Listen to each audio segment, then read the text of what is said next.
This episode is brought to you by Naked Fig Soap. Shop over a dozen handcrafted artisan soaps locally sourced and made in Arizona using the finest non-toxic intentional ingredients. Naked Fig Soap also offers facial care products along with accessories like soap dishes, soap saver bags, and more. Visit their website at nakedfigsoap.com and use code DRUMMINGUP, all one word, for 20% off online orders. And that is the best place to find her now. Yes. She doesn't really have a storefront so much as she has As of right now. Yeah, as of right now, Yes. she has her products in certain locations, Yes. which again is the best place to find her is at her nakedfigsoap.com website. Yes. Or her socials. Instagram is a great spot to find her. Ask her any questions where she's going to be at like a farmer's market. Yes. You can find all that out. Or But coming up, she's Yeah. moving to bigger and better opportunities. Yes, absolutely. And we're very happy to hear that because, Yes. we just want to She's make one sure of our she's doing favorite, okay. favorite companies. Oh, yeah. Whenever we're getting low, we always place our order. Yes. And again, use that code drumming up, Yes. all one word, to get that 20% off discount. For sure. nakedfigsoap.com. It'll be in the show notes. We'll have her website. And then the best thing to do is from the website, go find her socials, follow her. That helps her. And by you doing that, it helps us because we know you're listening and we know you're buying her great products. She also offers tattoo care and everything too. Yes, so she does. Just a ton of stuff that she does. It's all locally made and everything. So what was that website again? That is nakedfigsoap.com. Using code drumming Drumming up, Up. all one word, for 20% off at checkout. Hi there, this is Julian of Gorad, and you are listening to Drumming Up Conversation. Hell yeah. Drumming up conversation. Drumming up, yeah. Drumming up, yeah. Drumming up, yeah. Conversation. Drumming up, yeah. Drumming up, yeah. Drumming up, yeah. Conversation. Drumming up, yeah. Drumming up, yeah. Drumming up, yeah. Conversation. Drumming up, yeah. Drumming up, yeah. Drumming up, yeah. Conversation. Yeah.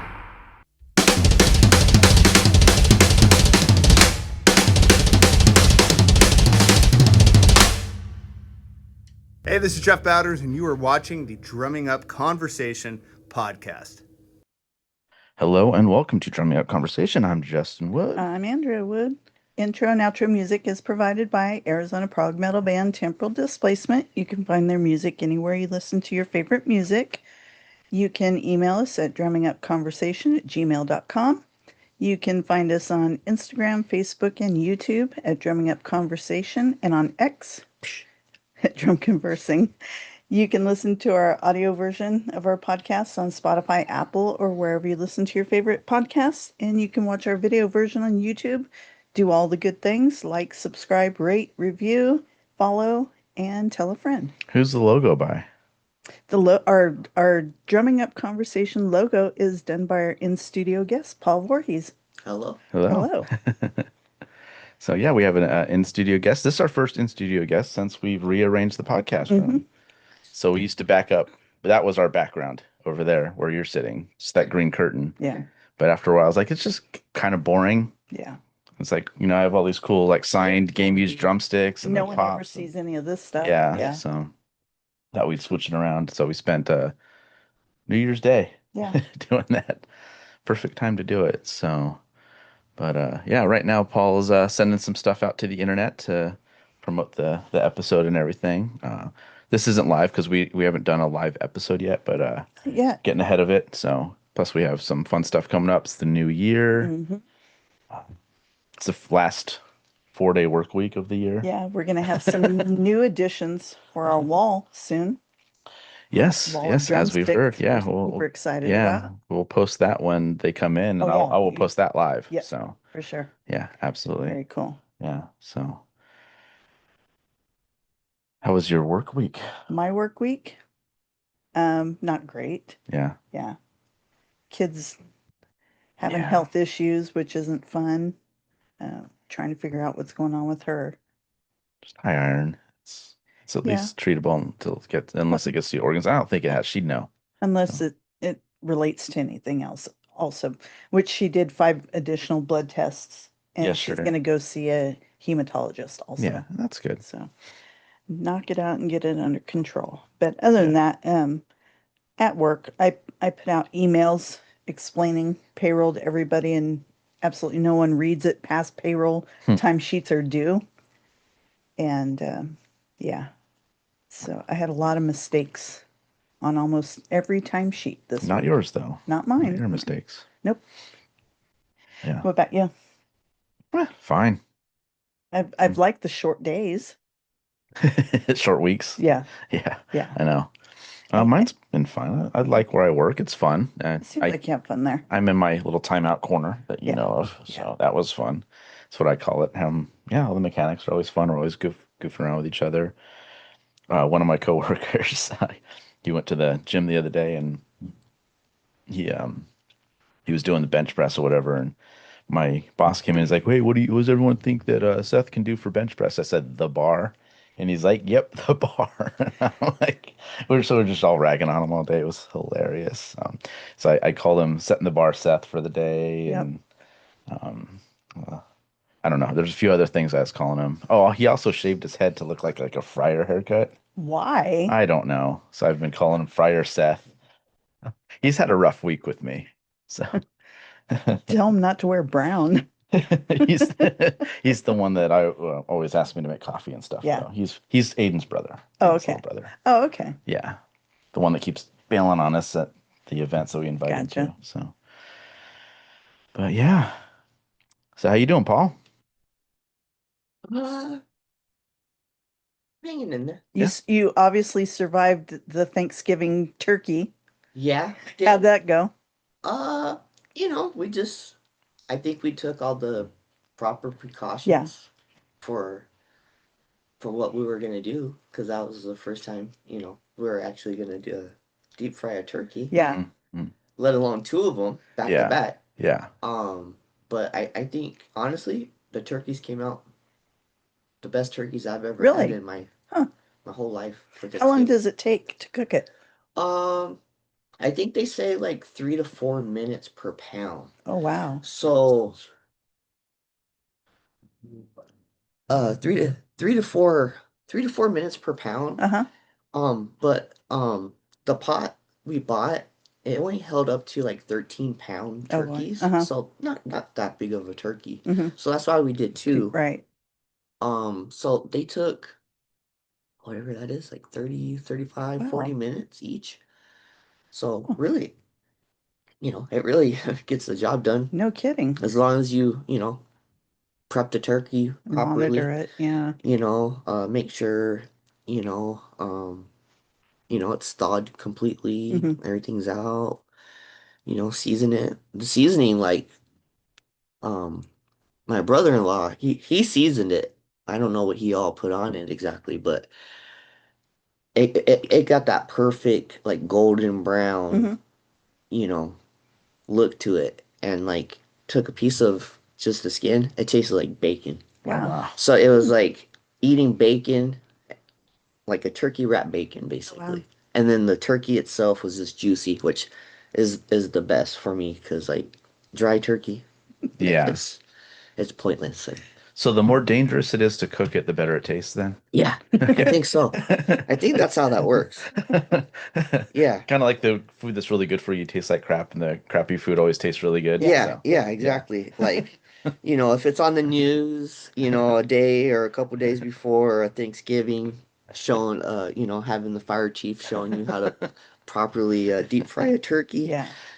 I would always suggest watching those, or, trying to find the right people. Yeah. We Uh, kept looking on YouTube. towards your house.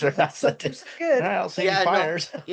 no SpaceX turkey blasting off, or And the rockets red glare. yeah. No, it was, we did what we was thinking was right to do, followed a couple, tutorials, videos, but then again, you always got to be careful with the internet, because there's a lot of jokesters out there, and Yeah. trolls that will make stuff look legitimate, and then you like follow them and they're like laughing about it. Yeah. My cautionary tale is as soon as it says fire extinguisher is like the first ingredient. Right.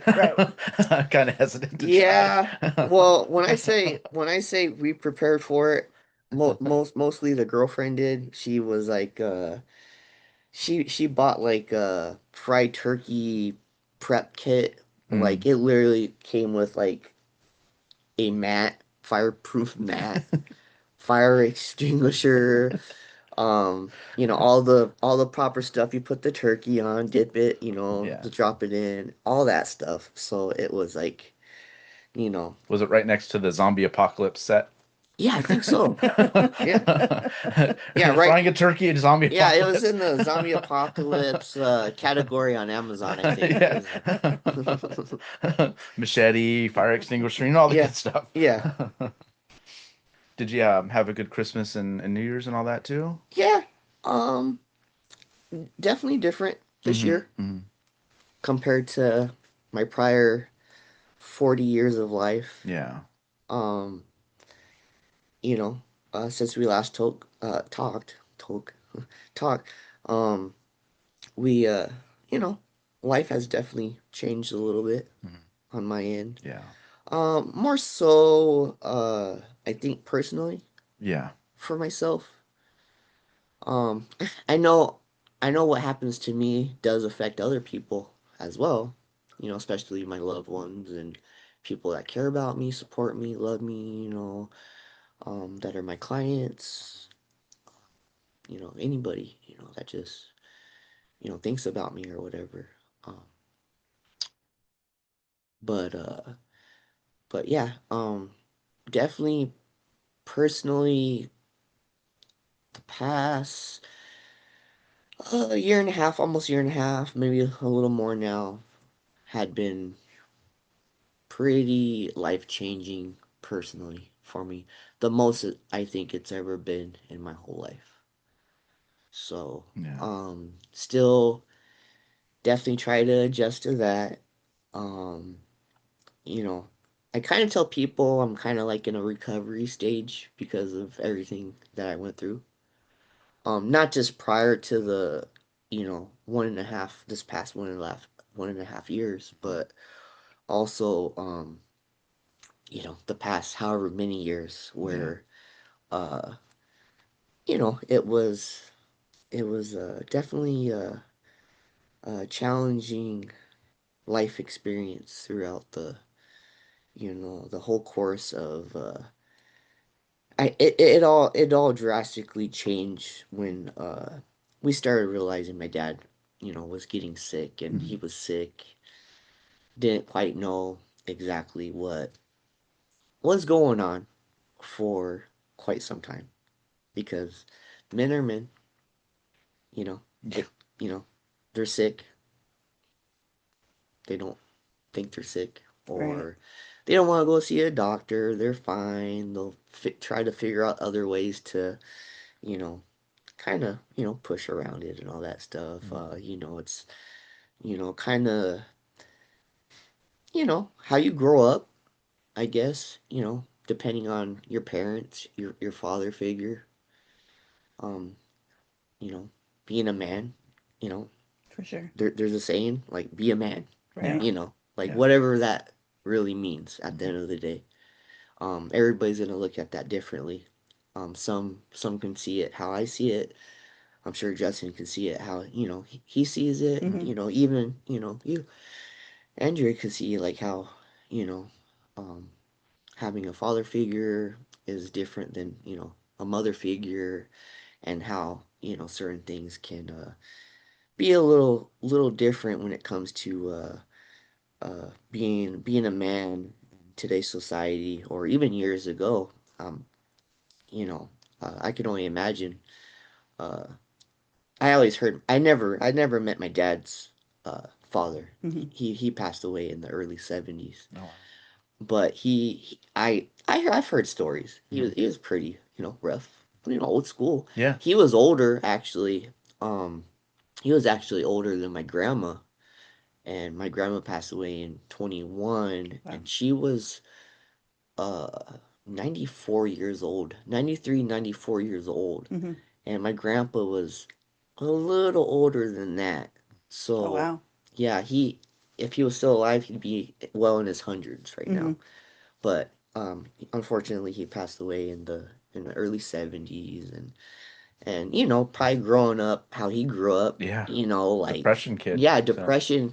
depression era, because even my mom, 47, she's growing up during Yeah. some of the Yeah. biggest or not some, but biggest wars Oh, yeah. of the Right.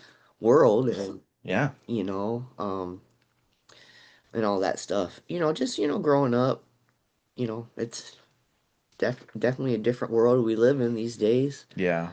I you know people, there's always going to be pros and cons to to life Mm-hmm. these days. Yeah. But sometimes you gotta look back and be like, man, people were fighting diseases that there's no cure or vaccine for. I even know. I don't even think polio had anything. Yeah, polio, I think not until 50s or 60s. yeah, Yeah. I think So polio definitely took some time to finally, get that. Like tuberculosis. the polio, that one guy that had polio, Mm-hmm. they put him in that tube Mm-hmm. because, Yeah. that was his living thing. Mm-hmm. Right. And he just barely passed away a couple years ago. Mm-hmm. Yeah. So like, even back then, for however many years he lived in that thing 24/7. Yeah. And Yikes. just imagine if there wasn't something to everybody would be living in tubes right now. So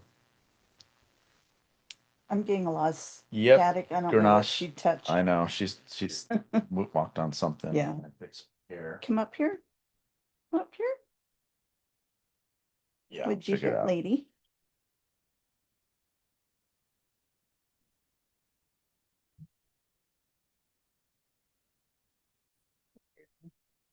So, do you remember what episodes you were on with us? How long ago it was? Because I looked it up a couple days ago just to see.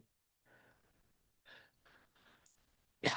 Well, I always I always check out my memories and all that stuff when they pop up, Mhm.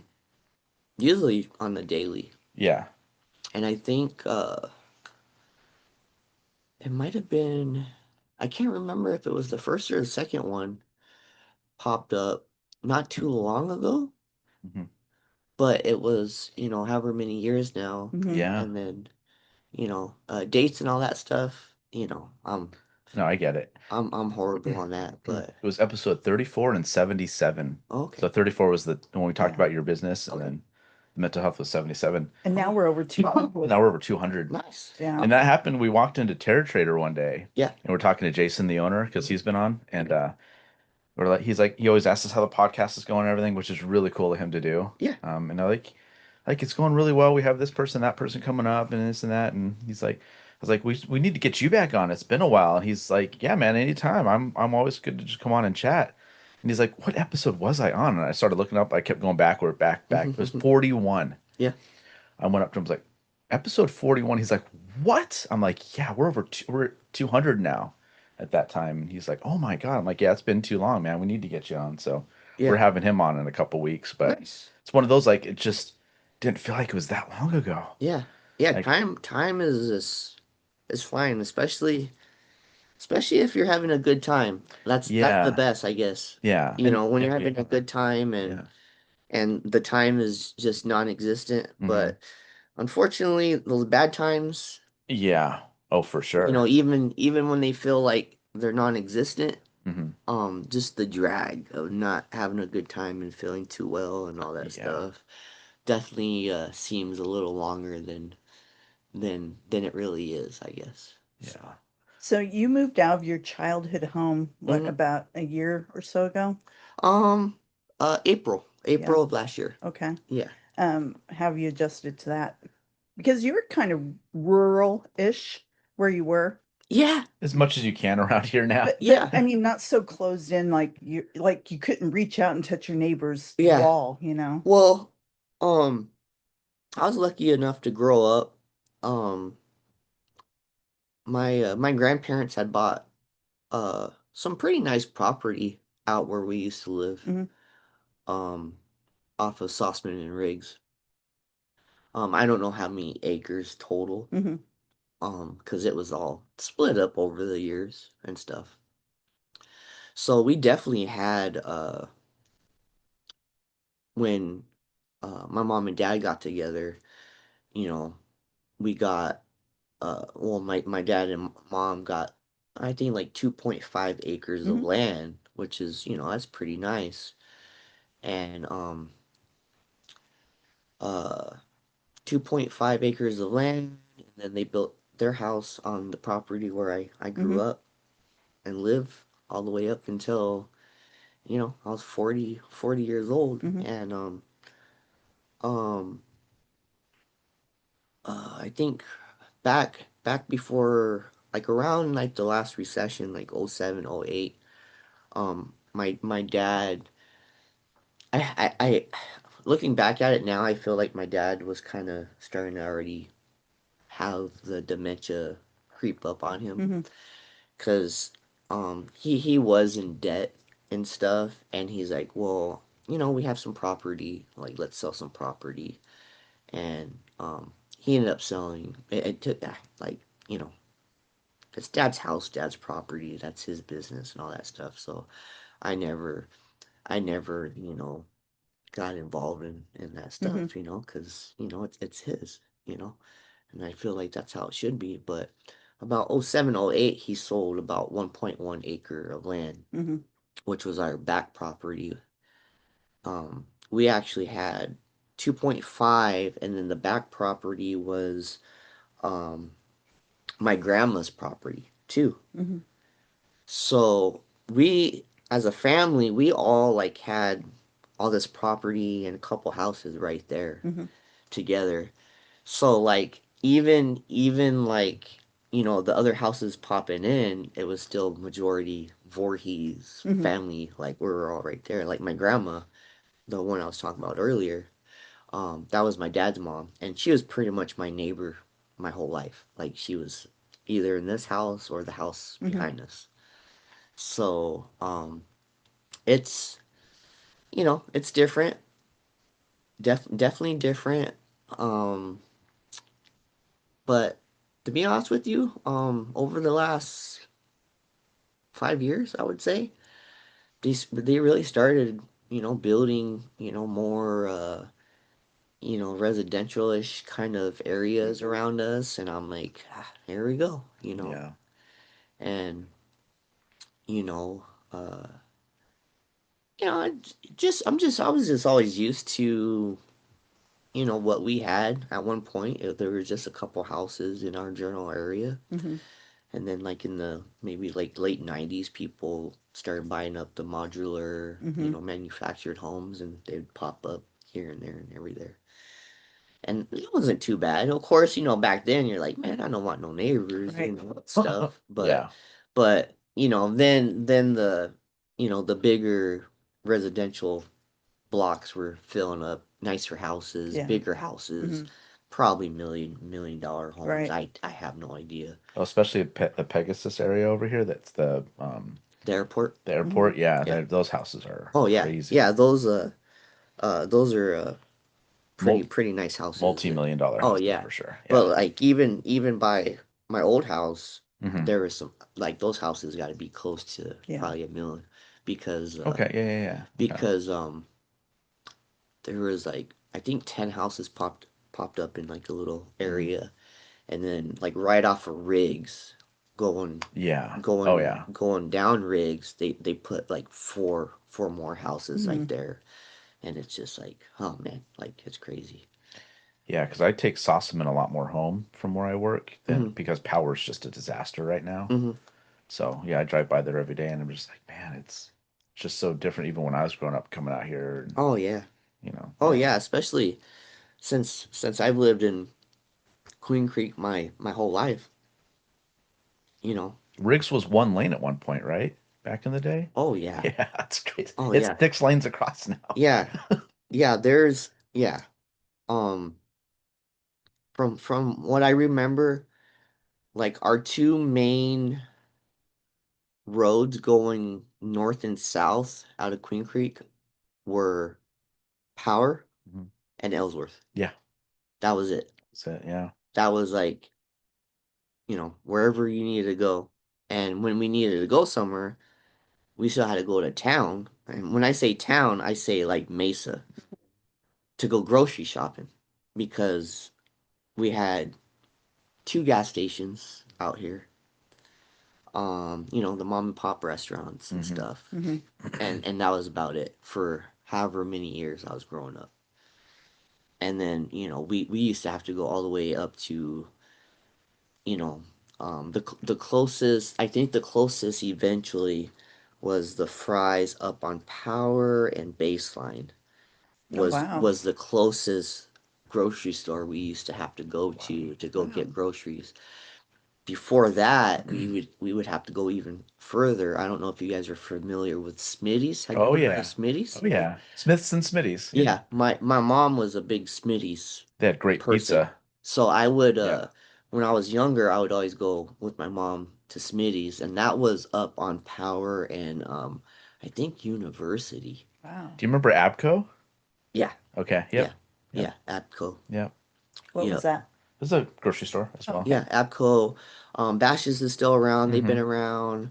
I think Eddie Basha, Mhm. he owned the Bashes from here. What else? There And then was Smith's turned into Fry's Marketplace, and Smitty's was, or one or the other, was the regular Fry's stores or yeah, something like that. yeah, Yeah. So it yeah. was all. So yeah, yeah. I My uncle actually worked for Smith's before Fry's took over. Now he's been with Fry's ever since. oh So well, okay, that shows how long he's worked for that okay, company. yeah, So yeah. yeah. But it's definitely different. Mhm. I saw Santan Valley grow to be what it was, Johnson Ranch and all that stuff. Because I've lived out here my whole life. There was, it was literally just farms, dirt roads. It's one way roads. Yeah, run one-way roads and all that stuff out here. And so over the years, I saw, Santan grow up to be what it is now. And I always felt like um it kind of just boomed more when the recession happened. Hmm. And like people were like buying up homes left and right. Like some people were buying multiple homes at a time. Yeah, Yeah. it at one time it was really, really cheap out here. Yeah, Yeah. yeah. And then they would rent them out, Yeah. for fairly cheap. And then, you start, renting or selling houses for fairly cheap. You get certain people, certain population, coming in and all that stuff. And, I've seen all that happen. And, it definitely shows, you know. I'm not shy to talk about it because, I feel like Queen Creek's my town, you know. I grew up in there, I'm definitely one of the few that's literally, was taken to Mesa Lutheran Hospital, born, brought right back out to Queen Creek, Hmm. and was brought up in the same house for 40 years Yeah, I with was born in Mesa too. yeah. So yeah. Yeah, so to me, Santan, Johnson Ranch, that's not Queen Creek to me. Some Yeah. people want to say, Yeah. Mm-mm. I know some addresses. I think your guys' address still pops up as Queen Creek, actually. It both. Yeah. I don't. Yeah. I just don't understand that. Like, why that happens. Yeah, But it wasn't a city until recently or something, Yeah. and so yeah, the zip code was like you punch it in some places and they don't recognize it, and it mm, was weird. yeah. There was times where, um, Which zip do you have? Is it 44 or 42? it's 85153, I think, Oh, Really? or wow. 143, Oh, okay. Oh, okay. one four Okay. three, I think, Okay. 85143. Okay. Yeah. Yeah, it's Because my old zip was 85142. mm, Yeah. So And it's weird because Thompson Road's down here and you go up in the hills and they consider that Queen Creek. It's like, no, that's Santan. yeah, Yeah.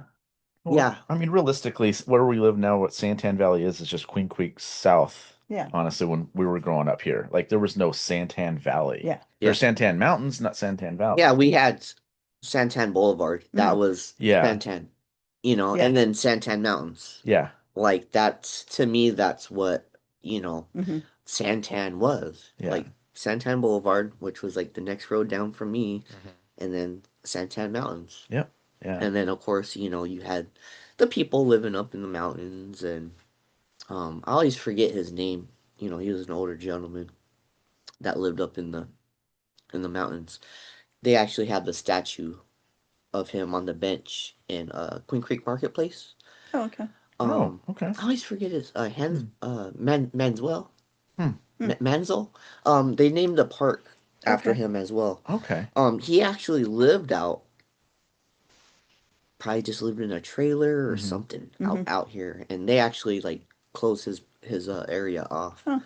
Um, Yeah, we don't go to Queen Creek Marketplace too much anymore. yeah. It's It's just just exploded. crazy. When we first moved out here, of course, Justin was born and raised here, and I was born and raised in California, and we met in California. But when we moved out here in 14. 2014, Hmm.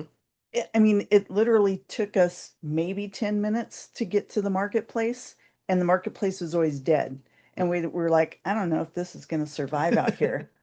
And now it takes 40 minutes to get there from here, if that, if not Yeah. longer, and everything's packed. When we first moved out here, I almost opened up a cheesecake bakery, Oh wow. but I thought it would never last out here because literally there was Sonic, and that was about it out here. Uh-huh. And Yeah. I thought it's not gonna, it wouldn't Sonic and work. Los Favs. And now I wish I had, because I was going to do a whole horror theme thing, Oh, and then okay. Spooky Swirls popped up. Oh You wow. know? Yeah. Yeah, That's that's cool. cool. You know, Yeah. we love them, Yeah. so Yeah. it worked out. Yeah, we stopped by there once, you know. Hmm. I don't know if it was you guys that mentioned I think them, so because it was. or you know, just Yeah. social media, you Yeah. know, stuff pops up, you know. I'm spooky horror guy Oh yeah. myself, you know, kind of having that title with my last name, of course. You know, you don't really get to choose, you know. But yeah, we went there once, you know, we got some snacks from there. I took pictures of pretty much all their Right. memorabilia and all that stuff in Mm, there, which was really cool. But it's been already been a few years since we've been in there. okay. We go there anytime. I mean, we go over to Terror Trader and stuff all Or the time, and Zia. Yeah. Zia and all that. So Yeah. we'll stop in. Yeah, that was cool. I didn't think we realized that they were both there. Hmm. So I don't know if we did both the same day, or we did one day, one the other day. I can't remember now because it's been a few years. But we did do, you know, um both Mhm. eventually. Terror Trader at least once, I think. So, Yeah, yeah, because Lola, the owner, one of Lola and Chris own it, and Lola told us about Terror Trader. mhm. That's how we found out. She's like, I thought you guys are going to be at the event across the street, the horror event. Like, what are you talking about? And she told us, and Yeah. we ended up going over there and like, oh wow, and yeah, met all the. It's just crazy meeting all the people we've met and all the names. Just getting spookies on and talking to them, and then they introduced us to Jason at Terror Trader, and And we've been we've friends had with him several ever people since. from Terror Trader on. Yeah, Yeah. yeah. So it's just crazy how that all works out. So Oh yeah. What about your girlfriend? How does she like living more in town? Um, I haven't really heard any complaints, Yeah. honestly. How long have you guys been together? It's gonna be, let's see, um, it's gonna be Wow. 12 years this month. How did you guys meet? We actually met online. Oh, really? Yeah, Oh, cool. yeah. Um, I was kind of doing, well, she was too, but we're kind of doing like a dating, online dating, Hmm. uh, app or website or Hmm. whatever, you know, because I'm sure it's an app nowadays or whatever. Right. Still 12 years ago, things have changed yeah, so much, you yeah. know. Instead of like websites, you know, they just, you know, everything's an app now. Hmm. So we actually met on there, and I was actually planning to get off of it because I just didn't feel like it was really working for, you Hmm. know, what I was, you know, wanting it to work out to be. And I think I came across her profile. I just complimented her, and it was, now she's, you know, whatever with me 12 years later, you know. It's awesome. So, That's really cool. but yeah. Nice, nice. And do you think that the moving has helped, just living somewhere else, or yeah, Yeah. Yeah. that's good. Yeah. Um, I think I know it's helped. Mm-hmm. Um, just because the history of, living in the same place for so long, and then especially like the last, um, you know, 15, 14, 15 years. I kind of date it back to more when I like actually realized my dad started, getting sick. And I don't think I really realized that until about 2010. So that's when I kind of start dating it back where life really shifted, changed, and it's just not for my dad, of course, the one, that was, primary, eventually diagnosed with FTD, um, dementia. Of course, I can only imagine being diagnosed with something like that. But um, a lot of people, doctors that have studied it for years, kind of gave me a little hope that uh, once you have it, you don't know you have it, and to me that kind of brings me a little relief because um, I think the suffering part is the worst part of it. Mm-hmm. And I don't like people suffering, Mm-hmm. period. I'm a very empathetic, compassionate person.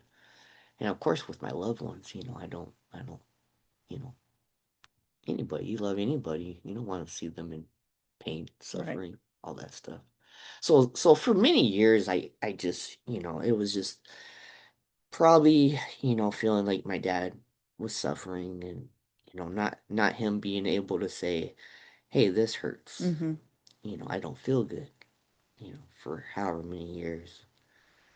Now, if that's true or not, you know, I'm just basically going off of one doctor's findings Mm-hmm. to the point where the type of dementia my dad had, it actually deteriorates the part where you feel suffering Mm-hmm. and pain and all that stuff. So it's kind of like a blessing in disguise if you look at it that way. Mm-hmm. But nonetheless, it's still devastating and sad. Yeah. And um, you know, I still felt the suffering myself. For sure. Definitely, my loved ones. My mom Mm-hmm. Yeah. met my dad in the '70s. Married. Um, my mom was previously married, 3 kids. Um, you know, divorced her first husband, met my dad. I think they met each other at work at Motorola Yeah. back Okay. in the day. Of course, my mom, was previously divorced and then had, 3 kids with her first husband. Met my dad. My dad was single, no kids, no nothing. They got married late '70s, early '80s. I actually think my mom was pregnant with my brother when they got married. So that was probably 79, 80. Yeah, I was at my parents' wedding, so Yeah.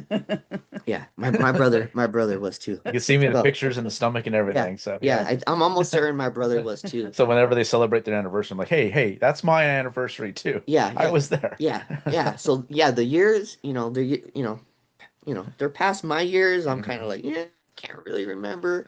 But I just, from stories, I'm like, oh, okay. I think my brother was in my mom's womb and Mm-hmm. was at the wedding when they got married. So my mom being with my dad the longest, Mhm. you know it just impacts everybody differently. And you just don't really know how it's going to affect people until it does. Mm-hmm. And I could probably say I've seen the impact of a little bit of everything for everybody involved. And it's I can't really say any of it has been a very good impact, I Yeah. would say. It it I you know, I can't I still can't sit here and say why this had to happen, what was the meaning behind this, the answer, besides seeing feeling my family self destructed Mm-hmm. from my father's illness, Mm-hmm. honestly. And that's just me, my opinion, how I feel about it, how I've seen it, personally with my dad, my mom, my brother, myself. Hmm. um you know my grandma, Mm-hmm. my uncles, whoever really, just loved and appreciated my dad. Like, to me, love is love. Like, you know, love is to me, love is the most powerful word Yeah. in this world, and the opposite of that is hate. Yeah. And when you love somebody, you should feel the way you do when you see somebody sick, suffering, passing away, not doing good, all that stuff. You should. I feel like you should feel that. And you may not feel exactly what they're feeling because, someone might have dementia, Mm-hmm. someone might have cancer. You don't have dementia, you don't have cancer. You can't sit there and say, "Well, I know what you're going through." Yeah. True, I could see why people say, well, you can't really know what someone's feeling and going through, but Mm-hmm. you can still have empathy. You can still try to learn and relate to them and try to understand what they're going through instead of just be like, well, I'm not sure what's really going on with you. And there's people that just leave it at that. Hmm. And to me, that's just not really empathy. Mm-hmm. It's just like not showing compassion. It's Yeah. not showing what I feel is love Hmm. to me. And yeah, I've seen a little bit of all that over these years, Mm-hmm. unfortunately. Has it changed how you look at life? Do you try to enjoy life more or anything like that? Just because it's like you don't know how short it will be. Well, because of this last year and a half, it literally being more personal for me as it was, um, mentally, emotionally, psychologically, physically, everything down the list. It affected me completely. It was definitely hard to try to enjoy anything Hmm. throughout this past year and a half. Um, but May, June of last year is when I felt like the leaf started turning Hmm. for me again, and I started feeling well enough to start enjoying the things that I once enjoyed Hmm. before. And of course, one of those things is my art, tattooing. Even getting back in, to be honest with you, even getting back into my art and tattooing, I was still struggling, and I was like, "What am I doing? Like, do I really want to do this?" Yeah. Like, that's just how far I was mentally with, my sickness and all that stuff. Hmm. So for quite some time, um, even before that, like it was, I didn't really have a break to sit there and sit back and say, man, life can really be short for some people. Hmm. Like, take advantage of it because, um, from my dad getting sick and watching him deteriorate to about 2021, that's when I started actually really losing the most important people in my life. People that are like, they're my family, my loved ones. They're the closest. They're the ones that help mold and shape me into who I am today. So, summer 2021 is when I started actually losing. I have lost family members to death Mhm. over the years. Um, but like with anybody, you're always gonna have different relationships with your family, Mm-hmm. friends, loved ones, and all that stuff. You're gonna have a different relationship with this person, this person. They're all not gonna be the same. So, over the years, I have lost, family members. I've lost family members before I was even born. I've lost family members, while I've been alive, of course. But just having the different relationships with your certain loved ones and the people you start losing, that's when it starts really shifting and changing. Especially with my grandma, my dad's mom. It kind of started with her being my neighbor pretty Mhm. much my whole life. Like, whenever I wanted to go see grandma, I'd just go Yeah. across the street. And some people see their grandparents once a year, on a holiday and or and whatever. and that would be Yeah. the difference with Yeah. my other grandma, my mom's mom, Mm-hmm. and my grandpa and my aunt. They all lived up in Heber Overgard. So it's not like I could just walk across the street and Drive, I'm yeah. at Heber Overgard. But we definitely would try to go visit, Mm-hmm. my grandparents up there as much as possible. But just the relationships is what is the bond Mm-hmm. with everybody. It's gonna be different. Doesn't mean I don't love you any more or less. It's just like the relationship is just different. Like, I still love my loved ones. Mm-hmm. I say I love somebody, I love you. Like, love is, like I said earlier, love is to me. Mm-hmm. Like, I love you. At the end of the day, like, I'll, if I haven't proven it to anybody over the years, that when I say I love somebody, and I mean it when I say, life or death, I do mean it, because I feel like I almost died from loving. Yeah. So, Yeah. Thanks. So what do you do to kind of help help with getting through it and everything? I know we've talked before that about you doing therapy. Are you still doing that? yeah, I am still doing therapy. Um, Sorry, I might get a little Oh yeah. emotional. It's Get it. okay. I've We done get it. it. We've done it. I've done it. Yeah. Yeah, it's all Emotional good. at Yeah. um. So about I think about June last year. Well, no, I can't. Is it last year? See, time's flying. Not Right. not last year. It's 2026 now. May, June 2024, okay, is when I felt like I just had enough.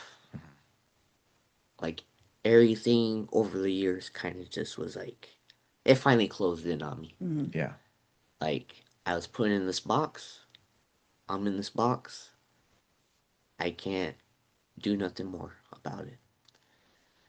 So, um, starting from there, I've always been pretty aware of my mental health. My dad, he suffered from depression. I don't know about anxiety, but depression, stress, I definitely saw that.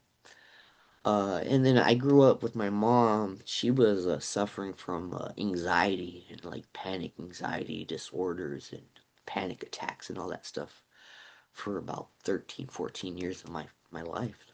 My first 13, 14 years of life. So I've kind of been around that. I've kind of like, okay, well, my dad has this, my mom has this. when you're young, you still kind of don't know like what's going on, but you see things, right? Mhm. You know, and but I didn't really get technically diagnosed with depression until like in high school. So, you know, it's been so many years now, like I can't really say when I actually got professional help for my depression, my mental health disorder. And but um back in '09, uh I was in a relationship for a few years, and the relationship pretty much just ended like um just a just a one of those selfless, non empathetic, compassionate people dropping a stray dog off on the side of the road. I kind of felt like that's how my relationship ended, and that hurt. I literally felt like I was dropped off like a stray dog, Mm-hmm. and that really took a toll on my mental health. So unfortunately, uh, with my dad's mental health, depression, and mine, my dad was kind of going through depression and stuff himself around the same time. So we were kind of like going through it together. But now looking back at it, I feel like my dad was kind of starting to hit the dementia thing Mm. when I look back at it Mm-hmm. now. Yeah. To me, you know, hopefully, you know, I was just going through my depression stage because of what had just happened to me. And of course, my dad had whatever, made him depressed, stressed out. He was going through that.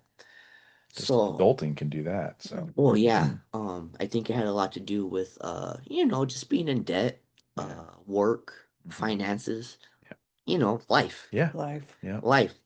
life, just it being, you know, uh, having power and money is people feel like that's what life is all about these Yeah. days, unfortunately. Yeah. And so '09, I declined pretty bad. That was probably my first like really bad decline.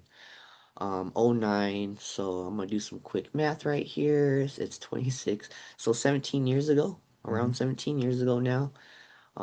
Now my math is horrible, but maybe like 24, 25 years old. Mm-hmm. Um, my depression got me all the way down to I wait before my parents finally said, "Hey, let's get you to the doctor. There's you're not doing too good." And uh thankfully, my parents were loving and caring people and recognize things, and um uh they got me to the doctor, and 25 24, 25 years old, I weighed 103 pounds Wow. from my depression Mm-hmm. and everything that I was going through. Depression, anxiety. I don't know. I can't but mainly depression, I would say. Good. Um, Good. I noticed that too. Eventually, Paul was going to start doing this with his headphones. um, Yeah. There we go. Oh, now it's on her paw. baby. but There we go. but yeah, with it got me down to thank God to my parents. Right. They're like, Yeah. no, go to the doctor. You don't look well. 24, 25-year-old man shouldn't weigh 103 pounds. Yeah. Like, Yeah. that's, I don't know how dangerous that really is, but it It's sounds pretty dangerous dangerous. to Yeah. Yeah. me. So, they got me on medicine. Thank God I think it worked pretty well, pretty quickly. That's what I needed. Yeah. Mm-hmm. Some people, you know, uh, I know for men, it's really hard still to talk about their depression, their mental health, and all that stuff. Mhm. It just goes back to what we were talking about earlier. Yeah. Be a man. Yeah. Freaking Get through it. You'll Figure it out. Suck Yeah. it up. Go Suck it go up. out and go fishing. Yeah. Yeah. Squeeze some lemon and rub some dirt on it. Yeah, Get rub back some out. dirt on it, right? No, to me, I've always kind of looked at it as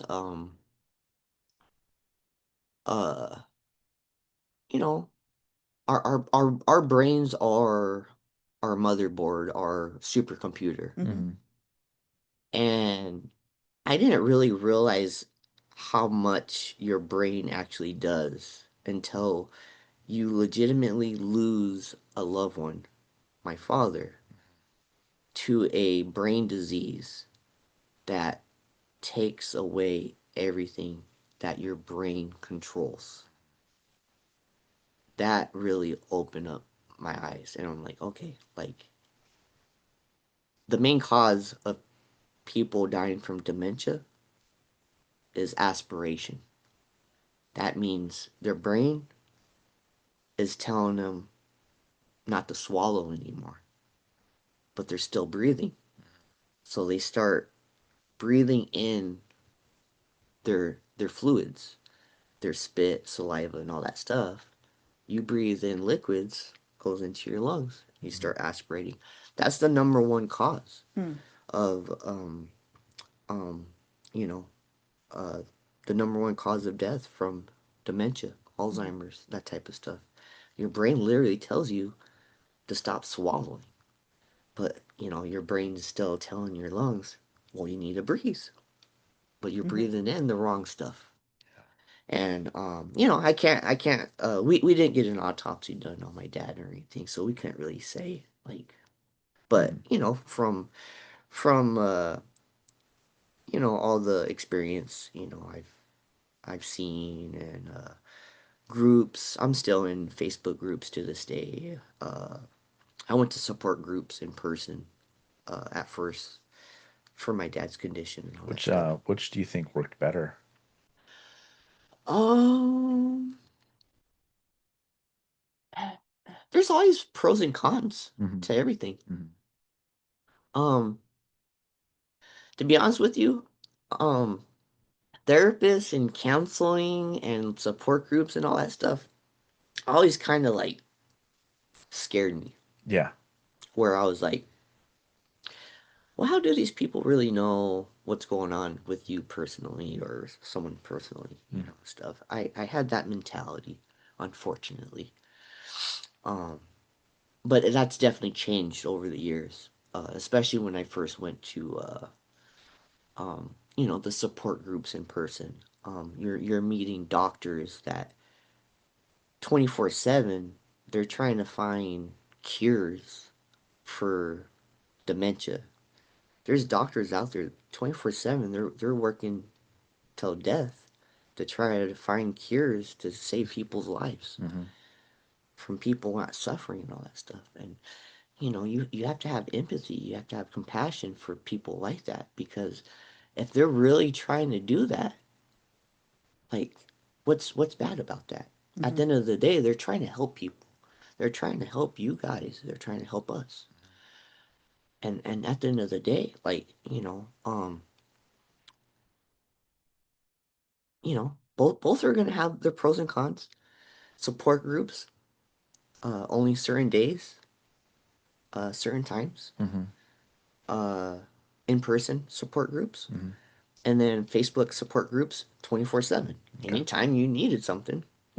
So Yeah. it just how you really look at it, Yeah. I guess.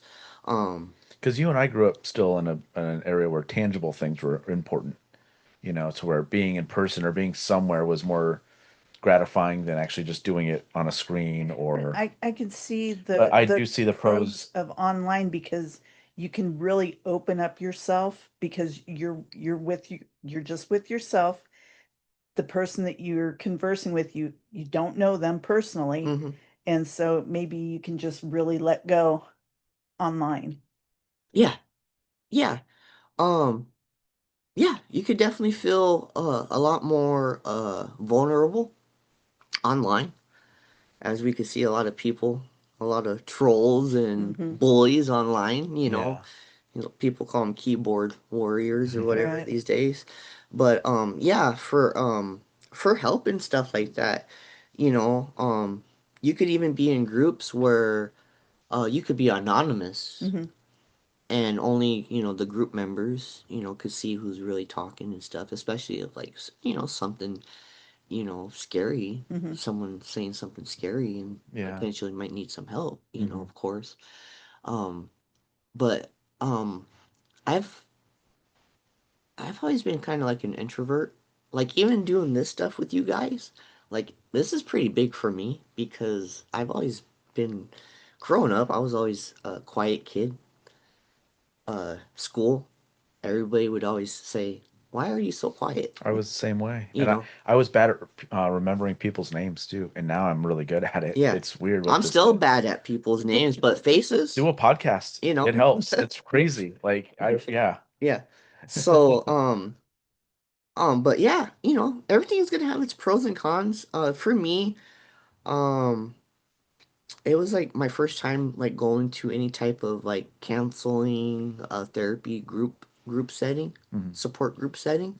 So it was new for me, and we didn't do it for too long because just life. Yeah. Mm-hmm. Like, you gotta work, you got to take care of your declining father, take care of house, mom, girlfriend, kids, animals, Mhm. all that, everything, Yeah. and it's sometimes like, they only have a certain amount of time to do certain things. And Yeah. of course they do their best, I'm sure, to make it where like as many people can come Mhm. and get the support they need. Yeah. So, there's that. And then online, they tell you about the online support groups, and we signed up for a lot of those right away. And it's just like all day long, Yeah. you're seeing somebody asking questions, asking for support, you know, if you've been through this, how did you handle that? All Yeah. that stuff. It's right there at your fingertips. Hmm. So that's going to be the pro Okay. to me on that. Yeah. If you need it 24/7, it's literally 24/7. So like the in-person group things, not 24/7. Yeah. Online, 24/7 for the most part. Yeah. There's and it's like not just in Arizona, not Mhm. just in the United States. It's all over the Oh wow. world Okay. Right. too. Hmm. Like there's group members that are in, the UK, Australia, you name it. Hmm. It's so like, you know, times you're supposed to be sleeping, they're up. Yeah. Right. Yeah. But if you wake up and you could help somebody like be a support, Yeah. advocate for them, Mhm. like to give them some type of support, relief, anything, that's what I think that's what they're mainly made for. And I definitely used them over the years. Um, I still see the sad stories, unfortunately, day in and day out. Gosh. Which brings up the traumatic experiences that I had been through and all that stuff. But kind of going back to I think the original question was you know, moving out and doing what I'm doing now.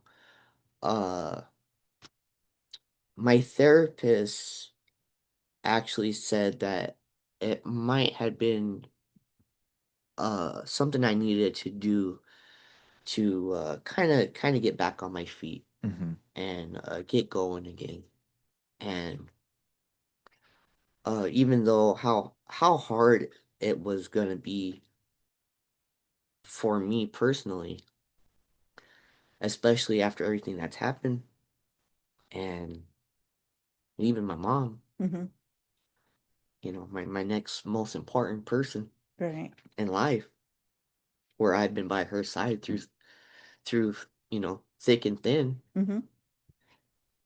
Um, and of course, leaving the house, that I grew up in for so many years, and I helped keep maintain Right. and all that stuff. It was definitely hard, but at the end of the day, um, I had to be selfish for once. I feel like, Yeah. And I'm not that. I don't feel like I'm a selfish person at the end of the day. Yeah. Feeling empathy and compassion. I don't really think being selfish is part of that. And of course, that's always going to be my opinion. You Well, know. I mean, I understand that because that's why we just where we were at our house prior, just renting and stuff, and just all the memories there. What's wrong? Oh, there's that cord. We Goodness. and just everything going on just became toxic living at that house. Just how much money we were spending. We were never seeing a dime back, and everything else. And eventually, we're just like, we just need to move. And then, Yeah, Mhm. it kind of became like a tomb yeah, because we literally had double blackout curtains everywhere and blinds and then double blackout curtains. And then it was oppressive. We never opened windows. We never opened the sliding door. Justin never wanted to go out in the backyard. Never wanted to go out in the front yard. Were you It guys just like getting depressed because of Justin was. because what life was going for you guys or for Justin, and then you started like putting up the blinds and not, you know, going out and stuff. Yeah, yeah, just So like life hit you guys, or probably Justin right. a little bit more, Yeah, and then the depression kicks in and stuff. So then you're trying to do stuff where logically, with your depression mind, you're like, okay, I want to do this because this is gonna make me feel better. But in your terms, you're probably thinking, well, how is that gonna make you feel better? Like sunlight is good for us. exactly. Going outside I've is good always been for an us. outdoor person. Yeah. And then for the longest time, like on a Friday afternoon after work, we'd both pull into the garage door would shut, we'd go in the house, we'd never leave the house until Monday morning. And it got really depressive. Yeah. Because I'm an outdoor person. I like to go out and do yard work. I like to go out, and just be in the sun and everything. And Hmm. like I said, we had blinds. We had the blinds and then double blackout curtains everywhere. It's like, can we open this door? No. Can we open this curtain? No. You know? Yeah. Yeah. And me trying to be a happy person all the time, I'm like, I I don't know why you're feeling like this, and I don't know really what to do for you. Hmm. It's to where the point sometimes I would be like, just snap out of it. Just Hmm. just be happy. Yeah. And he's like, I can't. I'm like, just try. I can't. Try, Hmm. and I would feel bad on my end at the times when I would just get fed up and kind of yell at him. And that's not right, but at certain points you just can't deal with it anymore. Yeah. Yeah. Yeah. Yeah. Completely. I don't hold it against you. Like You know. now I would yell at myself because I've gotten a lot better. And the move certainly helped. Yeah. Yeah. Just moving out of the house helped. And I could. because I just have those memories. I lost my dog here. I lost this. I lost that there. And Yeah. we were supposed to move here for good reasons. So it hasn't been good at all. And then buying the house got us closer to the parents, and certain things Yeah. doing the podcast got us closer to the parents, And stuff like one of that. the And big things here is we have the sliding door that goes out to the back, but it has the built-in blinds in Hmm. the window. Oh, okay. And it was the biggest thing to not put a curtain up. Yeah. So we do have that light coming in. Nice. Yeah. Yeah. I mean, moving out here, we got a dog, Hmm. since moving and everything, because I don't have the memories of losing my dog here. I only have the Yeah. memories of having this one. And then we brought, their ashes with us and all that stuff. And, it's on full display out there and just all the memories, but we have good memories here, not the bad Yeah. memories of, Yeah. of loss and all that. So I get that now. And, as a therapist, telling you to do that, that it might like sound like terrible at the time because you get comfortable still. This is where I've lived for however many years. Yeah. And then Yeah. you want me to move and I'm gonna move into like a big like city kind of thing instead of Yeah. a little more rural and all that. Yeah, And like it just always goes back to, the unselfishness, which is like for me, like I'm not saying like I'm God or Jesus or anything like that, but I I I feel like I'm a protector of my loved ones and my family. And I feel like I did pretty much anything that I could possibly do to try to protect my dad and my mom Everyone else but yourself. and everybody else, right? Mhm. Um and in all reality, that's what happened. You focus so much elsewhere on other loved ones, people that you care about. For me, my loved ones, my best friends that are like brothers to me, their kids, uh, family, my clients, my supporters, like all that, you know, um, uh, is just, very important to me. And honestly, I would do anything that I can do. But at the end of the day, you forgot to take care of yourself. Yeah.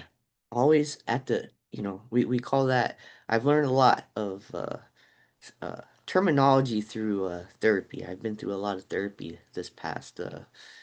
Um, I started therapy actually. Well, I did therapy a few years back.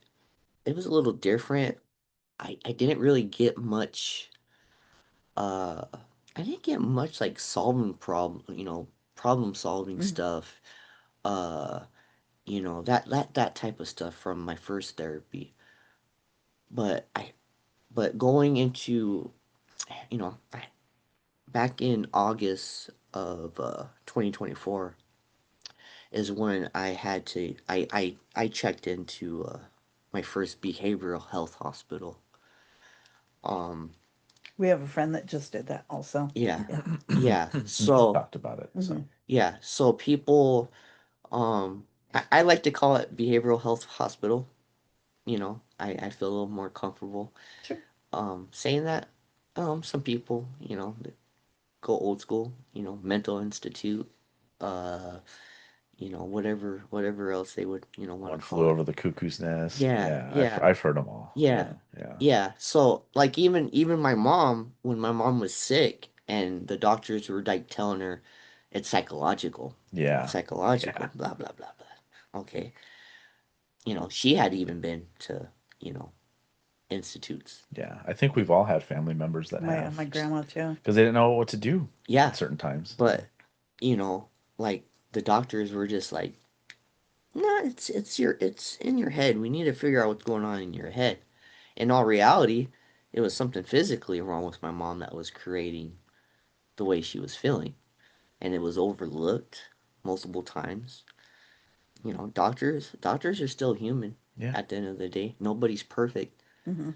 but um I really wish some doctors, because I've even experienced it more so this past, I'm just gonna say the past for a year. I had experienced it myself with doctors where my primary care doctor, I'm going to them to try to get help Mhm. for whatever I'm going through. And, at first they're like, here's a booster for your antidepressant. Let's see how that works. Nothing. yeah, It's not yep. doing nothing. I try to go back to the doctor. They straight up told me there's nothing more we could do for you. Hmm.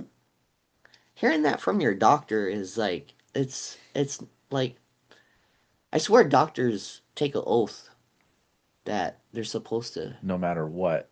they're Yeah, supposed to help you. I don't know, I'm yeah. not a doctor The or anything, Hippocratic oath of you know. no illness Keep should no go harm. unchecked. Yeah, do no But harm. then Yeah, again, I look back at it and I'm like, well, these weren't really doctors. They're LPNs or whatever they are. Yeah. They think they're doctors. It's really hard to book an appointment with an actual doctor now. Yeah, Yeah. yeah. So, but I looked at them as doctors, and Right. I'm like, hey, like I really don't feel good. Like, what can we do? And then we try like one thing, and it's like that's not working. Yeah. Oh Change your diet. well, Yeah.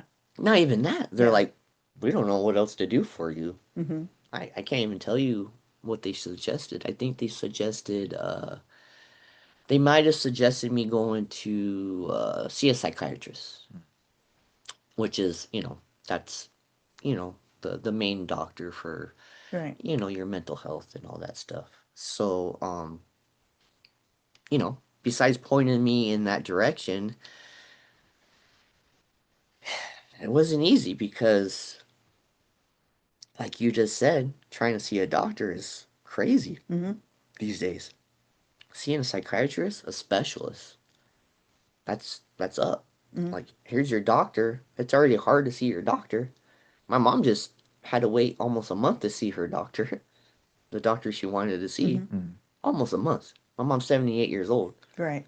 and the doctor is so booked out, she has to wait almost a month to see Yeah, her. and then you hear like, well, just go to a hospital then if you feel that bad. It's Yeah. like there used to be more in between than that. Yeah, and then you have your specialty doctors, psychiatrists, neurologists, cancer doctors and all that stuff.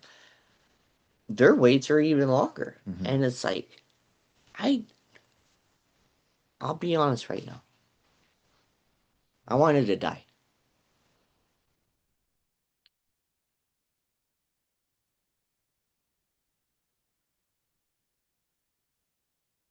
And I had professionals, doctors, telling me, "Hey, we can't do nothing more for you. Go see this." And then you try to go see them, and it's like months out, and it's like, Right. And if you don't have insurance, it's really super expensive Yeah. and stuff like that. There's the expense with it too. It's not yeah, free, yeah. Like, But yeah. it's just like you already feel like you're at your wit's end, Right. and you need help right now. Mm-hmm. But being told like, oh well, here's a psychiatrist, but you won't be able to see him for 2 months, Yeah. Right. and you're like, I don't think I have fucking 2 months Mhm. because I literally having these thoughts, like, Mm-hmm. you know. So, I got a taste of what my mom went through for years. I got a little taste of it myself, and it's pretty sad, to be honest with you. Uh, how this world and country has become Mhm. to you know we're supposedly the best country in the world, but we can't even take care of each other. Right. Yeah. That's not the best country in the world. Mhm. Uh, that's third world country stuff, if Yeah. you ask me. Yeah. Right. I agree. Yeah. There's countries out there, they literally can't take care of themselves. They got no water. They got no food. That's happening here Right. in this country. Supposedly this best country in the world, right? Homeless people, vets, People that have to wait to get help. Yeah. people that are suffering. I could name the list. Like, to me, it starts with the elderly,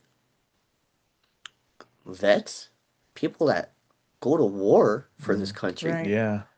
literally get So shot, so we can blown sleep at up, night. Yeah. shot, blown up, losing pieces of their body. Yeah. Uh, Women that are being abused, domestic violence, uh, raped, all that stuff. And then, they have kids, Mhm. they suffer from that too. Mm-hmm. And then kids are being taken away from parents that shouldn't have kids. It goes down that list for me, and like, they all should be taken care of. And of course, people, with their mental health, I know a lot of it has to do with your mental health. Like, I go back to the supercomputer. Mhm. Like, your brain is number one. Like, you gotta take care of your brain. Unfortunately, you could do everything right in the world. Like, top doctors say, you do this for your brain, you're gonna be good Yeah. for 100 years. Yeah. That's not true. It's, Right. That's unrealistic. unfortunately, it does a lot come back to genetics too. Yeah, So because how you're born, yeah. your family tree, your family line. Somewhere down that road, someone had cancer, someone had dementia. Like I was talking about my grandfather. Um, I'm almost certain he suffered from depression and stuff as well. Whatever you're doing over in that corner, stop. She just wants pets, some licks. She's really good at, like, if she feels someone's going Comforting through something, people, yeah. she'll go over and comfort. So that's probably why Yeah. she's gotten so much closer to you right now. Yeah. So Yeah, I appreciate it. My dog, he's a punk to everybody else. As you know, I have to put him away when you guys come over. But like, he's different. Like with me, like I love him. Oh yeah. it's like Frank. Yeah. But yeah. Just I just wish people would be less selfish, more empathetic, more compassionate at the end of the day. And I think this world would be a lot better. Uh, I would hope so. Yeah. Because if you really showed empathy and compassion and love people like people should be loved, what bad could really come from that, right? Well, I think luckily the mental health therapy has gotten better over the last few years. Oh yeah. You can do it online and stuff, which I didn't do. I still did it in person when I did mine. Hmm. But just because I didn't trust technology still, now I do doing this. Um, I would do it online now or whatever through Yeah. like I don't remember what the names of some of them are, but there's like the ones specifically for that you can just get on there and talk to someone for an hour. Hmm. Kinda like BetterHelp and stuff like That's that. it. Yeah. Yeah. Oh Um, yeah. so yeah, if I needed to do it again, I would. I would probably just do it that way because it was stressful, like having to drive to an appointment, park, get in there, and because then doing that too, you tend to talk about what you just experienced throughout the day instead of what's really Right. on your mind. Mhm. You know, Yeah, like if you but had to, like if you're driving there and you were stressed out, and like, oh, people can't drive, and you just go and you just talk about that, and by the and time it doesn't help you. it comes back around to your health, they're like, time's up. Yeah, Yeah. Hmm. yeah. So Yeah, it has definitely improved. I would say that. Uh, the being a man things help too. I'm still like I've had like similar thing that you just had a few times on ours doing mental health conversations and stuff too. But I still like raised that I shouldn't have done that, you know? yeah, So, but yeah, I've gotten better about it, about being a little more emotional in public, depending on who I'm with. yeah, If I'm with people I'm comfortable with, I'm better with it.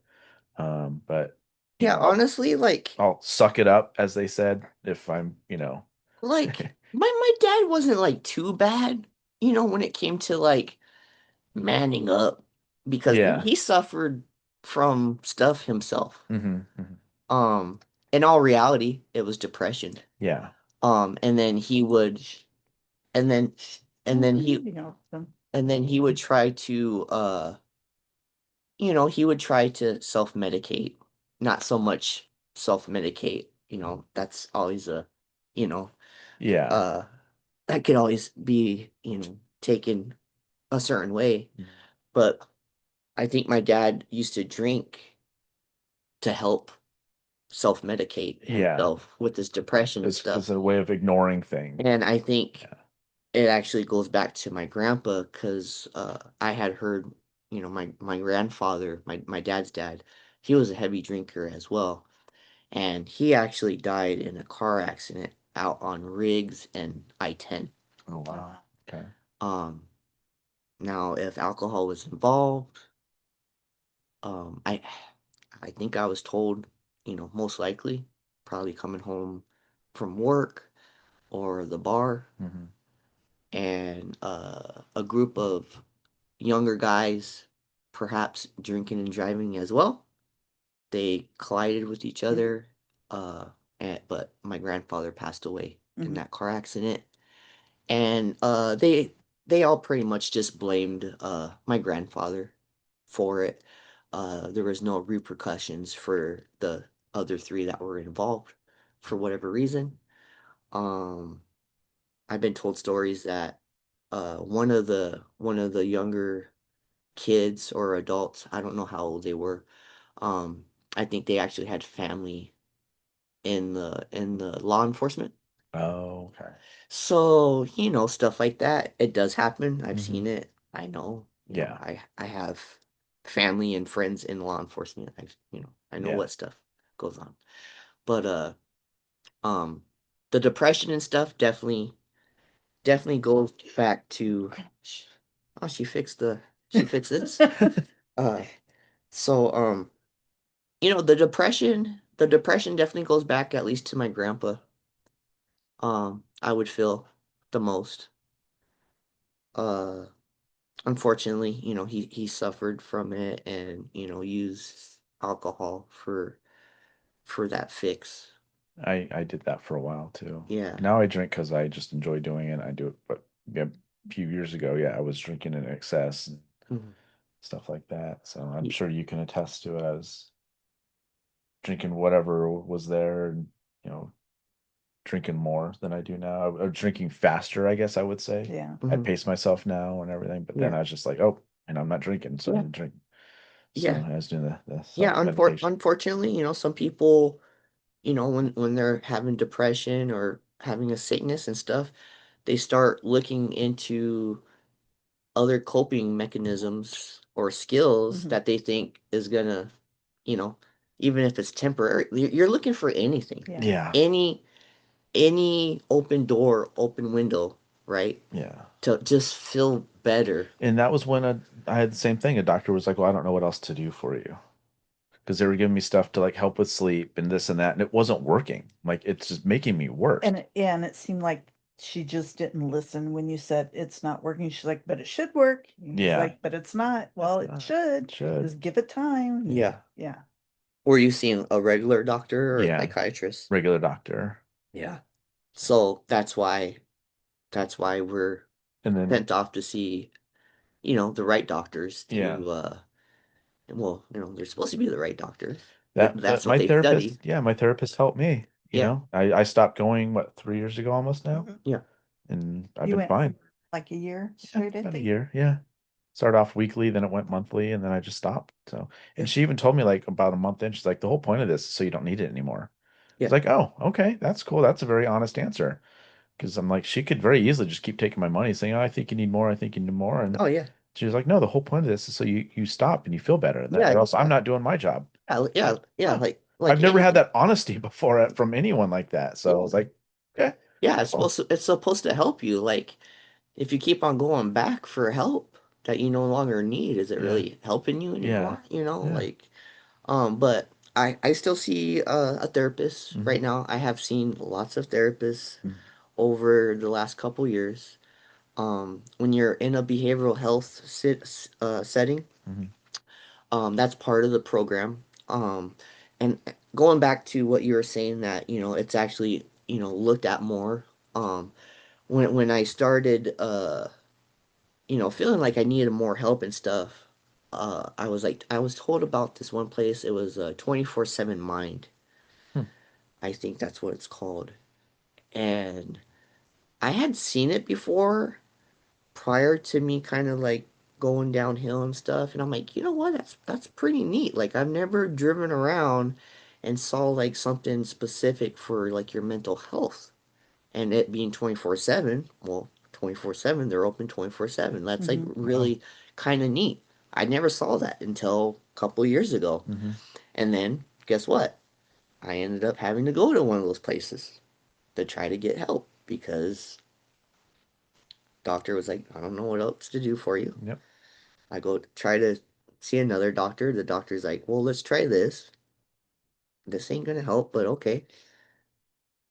I go to the emergency room and they're like, we can't do nothing for you here unless you're wanting to unless you're wanting to Heavy. harm somebody or harm yourself. They're they're not gonna do anything much for you. And then they start resourcing you out. They did the Mind 24/7. I think that's where I went from the hospital, Mind 24/7. And then, of course, now they have more behavioral health places. And I've been since between August 2024 and May 2025, I had been to 3 behavioral health hospitals. Wow. Um, my sister had told me about this new one that opened up on Ellsworth and the 202.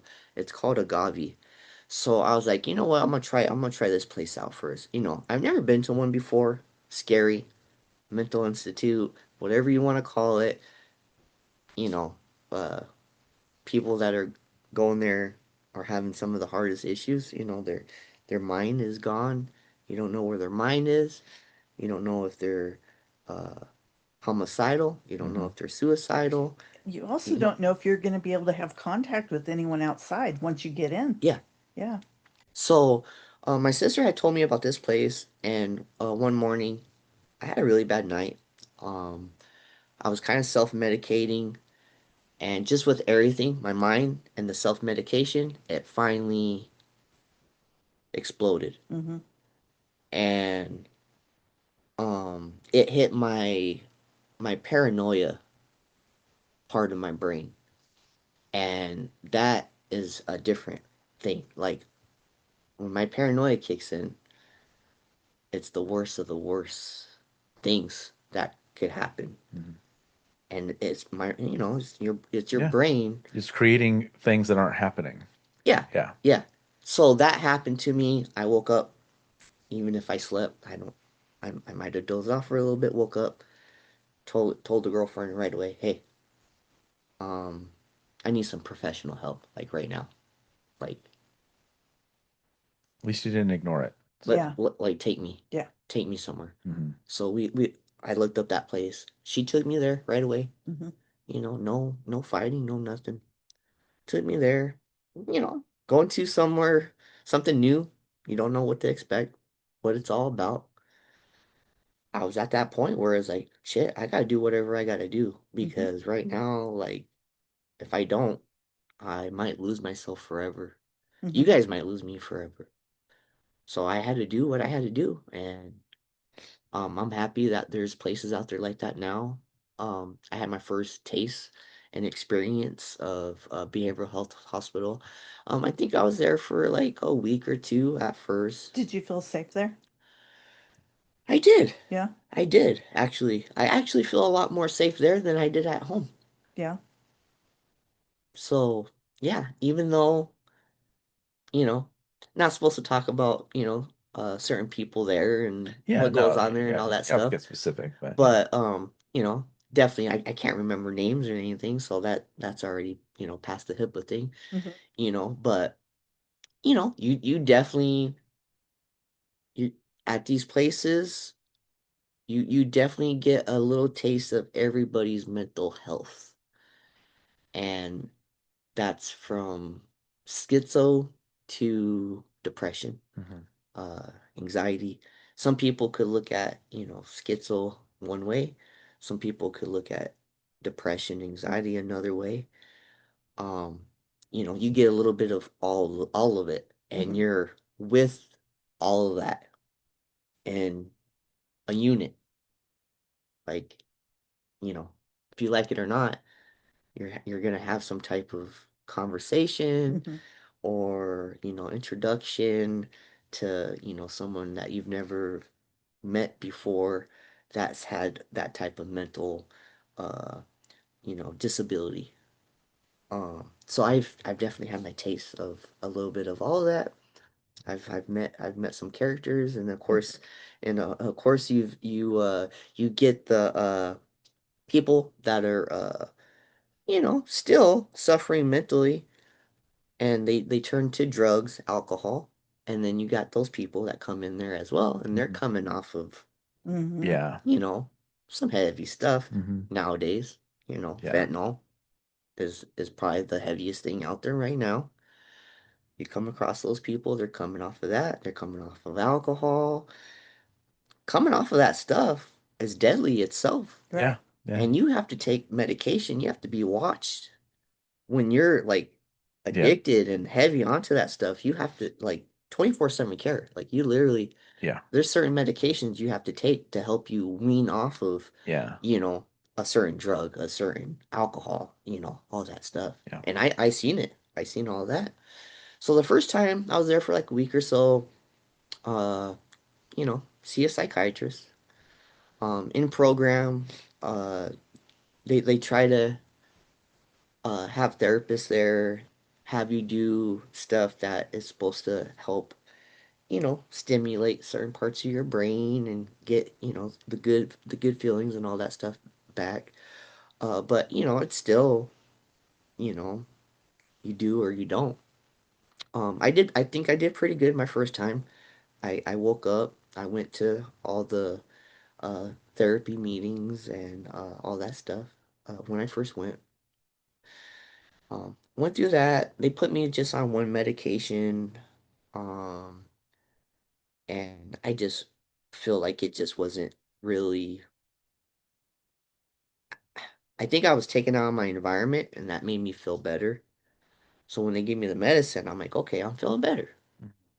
But in all reality, I think it was my environment that was making me sick. So, you know, I did the medicine again, and then right after there, that's when I went into my behavioral health clinic where uh, I was actually supposed to see my psychiatrist right after uh, uh, my behavioral health stay, but for whatever reason, my case manager, my caseworker at the hospital messed up the scheduling, and then my psychiatrist appointment got pushed back even more. But then I started one-on-one therapy like right away. Like, you know, my therapist, Jackson, um, he's been my one-on-one therapist. He's been my dude once a week for uh, a year and 4 months now. Oh wow. I've been Nice. besides when I'm in the hospital, Yeah. you know, I'm not seeing him, but I try to see him once a week. And, you know, unless something pops up, I'm sick, he's taking a trip, vacation, you know, Yeah. life stuff. Sure. But for the most part, once a week, I see him for an hour. I still plan on doing that. It took some time to kind of, I think it took some time to finally, the main thing was I had to get out of where I was at, and then we could really start tackling and focusing on what what was causing all the other issues. So not until I did that is when we really could start focusing. Okay, now you know you've lost a lot over the years, grief, and then you know the trauma, the traumatic, the PTSD, and all that stuff. Yeah. Causing the anxiety and all that stuff. Then you start getting to the base of things once you start figuring out what's really causing them, and you know the therapist, you know, starts focusing more on uh you know what it is, what really is the problem that you know you're there for. Yeah. And that's what we've been kind of doing for the most part. You know, me feeling better over the last few months and stuff. um it's kind of more like just talking, you know, having someone to talk to, you know, just being vulnerable, um, talking to him about certain things that's going on, you know, that are triggers, you know, things that are bothering you at the moment and all that stuff. But um, but uh, I think at the end of the year is always pretty hard for me. It's always been kind of hard for me with the holidays and stuff. Yeah. Um, it was a little different this year with the holidays because I wasn't in the environment I was you know, previous in for Yeah. 40 years, and then I'm losing people. You know, I'm losing my dad, I'm not waking up in the same house with my mom, my brother, all that stuff. It's been different. So that's always hard. Trying to adjust to something, when you're used to something for 40 years, and then all of a sudden you're like, okay, well, I have to do this now. Yeah. Like, it's just like, well, it's some things aren't just easy transitions. Yeah, for sure. Like, you just like wake up and you're like, oh, new day. This is what it is now. Like, Mm. I'm a-okay. But that's not reality. At least for me. So. So what do you do to like distract yourself? Distract myself. Well, we call them like with therapy, coping Coping? Yeah. coping skills, Yeah. coping mechanisms. As in therapy, it's actually talked about so much it kind of gets annoying. But, they're just trying to help. They're Yeah. just trying to like, get you to do stuff that is gonna get you out of your sadness, your depression, and all that stuff. At the end of the day, they're just trying to help. Mhm. So, um, my coping skills, seeing my family as much as I can, being with my family as much as I can, talking to them. That's generally gonna be probably number one. Just be having conversations, being in communication with all my loved ones and stuff. And then it goes to my clients, my art, my tattoo. That's my passion. So that's definitely you know, up there on my coping skills when I'm, talking with the client for potentially their next piece, getting all the details, thinking about how we're gonna design it and all that stuff. That's, takes my mind, puts my Yeah. mind into Yeah. that stuff. And then when I start drawing, same thing. Listen, I put some music on, Hmm. which is another coping skill, Yep. for some people. I can't stand silence. Yeah. I always have to have some type of background Yep. um audio going on. Same. Even even when I'm going to bed, I know it's bad. They'll sit there and say, "Well, that's bad for you. You shouldn't have your TV on because it's bright and you're not going to sleep good." Blah, Well, whatever. do you But sleep well when it's not on? That's the question, right? yeah, Yeah. So, but getting my sleep under control since about May, mm, that's been pretty good. That's another self-care coping skill as well. mhm. um Being more on a routine sleep schedule is important. Mhm. That goes to the self-care thing. Yeah. Coping skills and all that stuff. So my art, tattooing, um And you do video games too, right? and yeah, I've always been a gamer. Hmm. um I don't know if you ever grew up playing video Oh games and yeah, all that I stuff. still do. I play them all the time. Yeah. Yeah.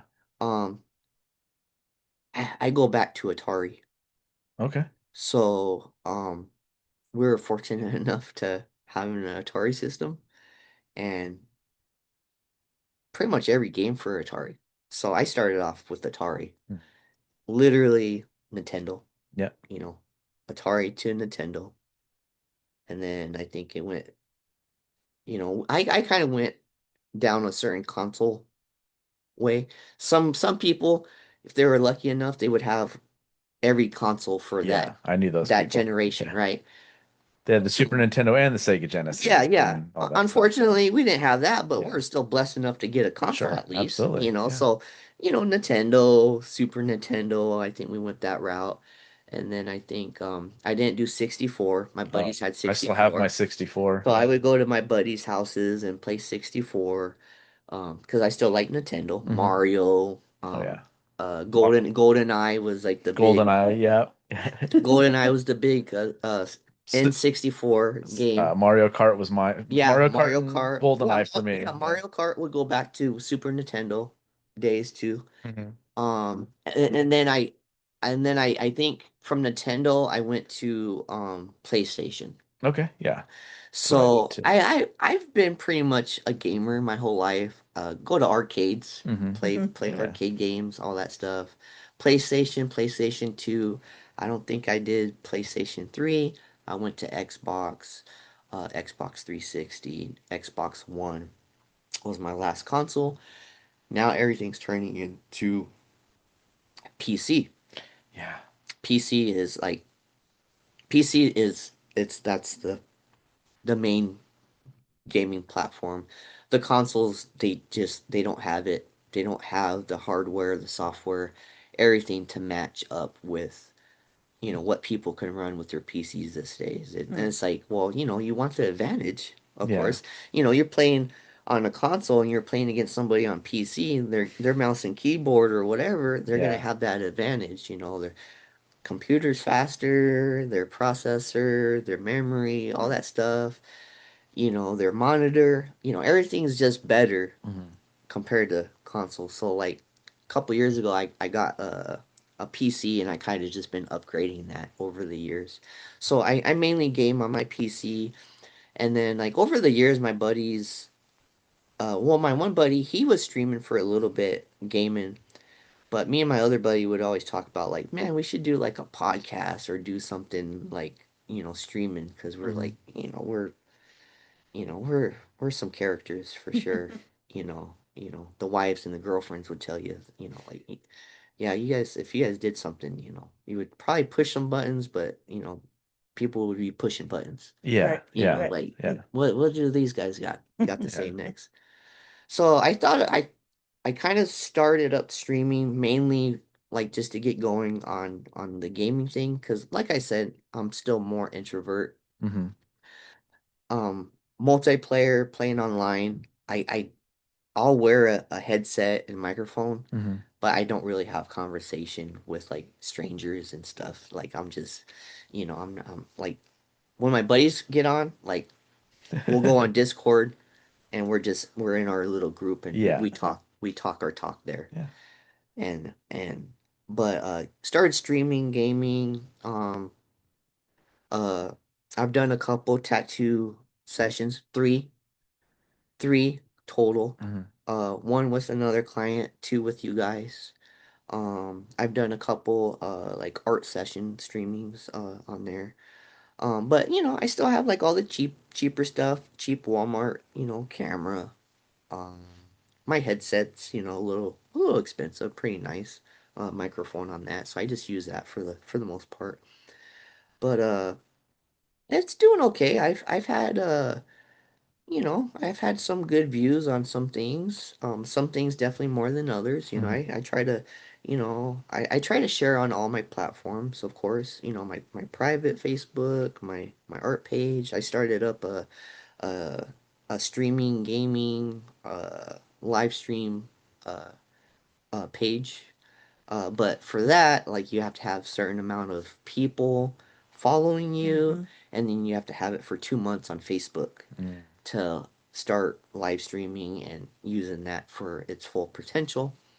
So, I just use my private page, my art page for now.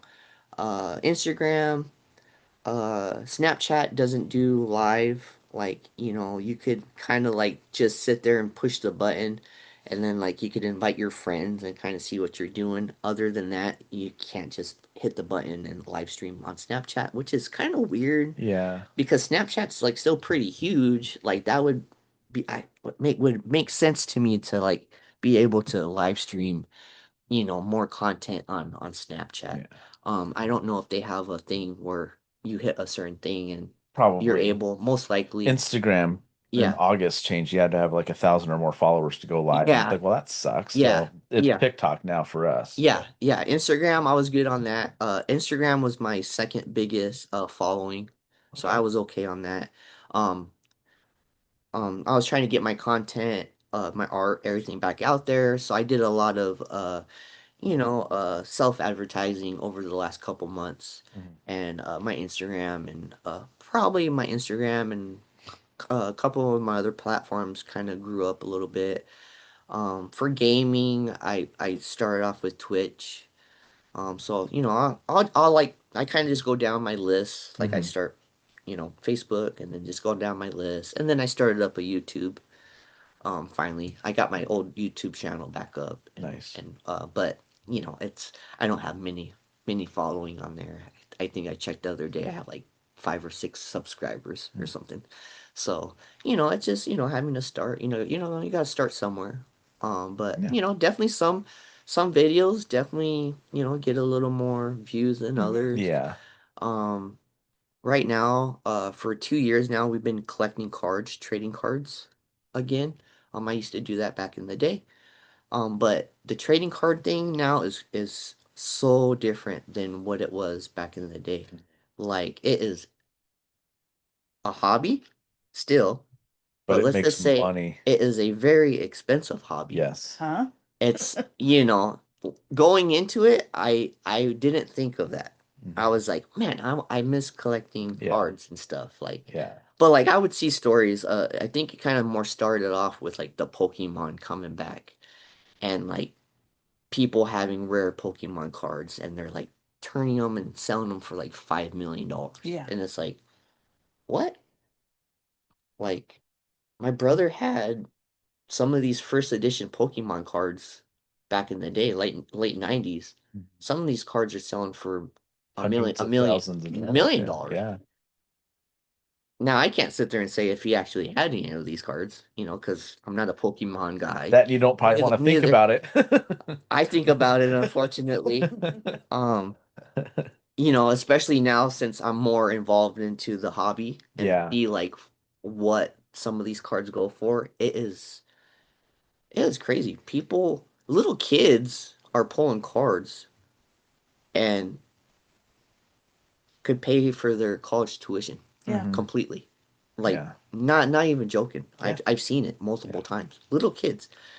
I've gone to a couple card shows. Little kids running around in Yeah. with their little cases. Mhm. They probably have more money in that little suitcase than I have in my bank account. Yeah. Like no Yeah. joke. Yeah. Of course, like they start play off with their parents and stuff. Yeah. But like their parents are like, hey, what do you want? Okay, we'll buy that. And then these little kids, I've seen these little kids, man, they're bartering, And that's the cool to guys see. at the We've been to the card shop on Santan Boulevard before. yeah, the monster. Yeah. Yeah. And of course, there's a lot of really nice houses around there, right? Mhm. And we've seen some teenage kids in there Hundreds of just dollars. pull out wads of $100 bills. It's like, man, we can't do that as adults. Yeah. Yeah.